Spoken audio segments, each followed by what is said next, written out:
داخەوە چەند ساڵێکە وەک بڵێ بە ئاڵقەست بیانەوێت سزای خوێندکارانی خوێندنی کوردی بدەن لە پۆلی 12 بە تایبەتی لەوانەیەکی بیا کە دوور لە ڕێنمایەکان پرسیارەکان بە شێوەیەک دەرەکەن کە جگە لە سزا هەر لە تاقیکردنەوە ناچێت.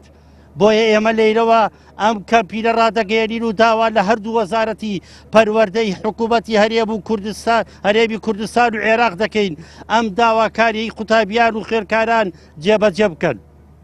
یەک دووبارەکردنەوەی تاقیکردنەوەی وانەی کیمیا، دوو پێکهێنانی لیژنەیەکی وزاری بۆ لێکۆڵینە و سزاداری ئەو لیژنەیەی پرسیاری وانەی کیمیای دەرکردووە، سێ قەرەبووکردنەوەی معنەوی قوتابیان کە خراپی و گرانی پرسیارەکانی کیمیا کاریگەری هەبووە لەسەر سایکۆلۆجی قوتابیان، چوار دروستکردنی لیژنەیەکی بێلایەن بۆ بەدادواچوون و دەرخستنی ڕاستیەکان و ئاشکراکردنی بۆ ڕایگشتی. ڕاگەیاندنی کەمپینەکە بوو، بەڵام لە 12ی نۆ کە قوتابیان لە خوێندن تەواوە بن لە تاقیکردنەوە کۆ تا تاقیکردنەوە تەواو بن،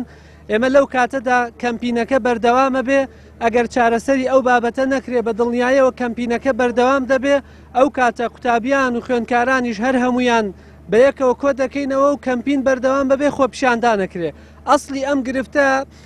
بۆی کە بەڕاستی نەیشارینەوە، یعنی ئەم پرسە پرسێکی تەواو ئیداریە، بەڵام بەداخەوە گەندەڵی زۆری تایە. ئێمە زۆر پرسیارمان کردووە، زۆر بەدادا چوونمان کردووە. یەکێ لەو پرسانەی کە بە ئێمە ڕاگەیاندراوە ئەوەیە کە بەڕاستی ئەم لیژنەیە هەموو ساڵێک ئەوە بۆ ماوەی 3 ساڵە بەم شێوەیە پرسیار دەردەکەن.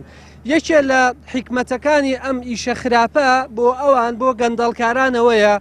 کە ئەمانە ئەسیلەکە بە خراپی و بە سەقەتی دەرەکەن بۆ ئەوەی کە ئەوانەی بە نیازی سەتن هەمووی دێتە دەرەوە، ئەوانەی تر کە ئەمێننەوە جوا بدەنەوە کۆمەڵێ خەڵکن بە پارە، یعنی تەنانەت ئەمەش باس کراوە بۆیە ئێمە داوای تەحقیقەکەین بەڕاستی بە پارە،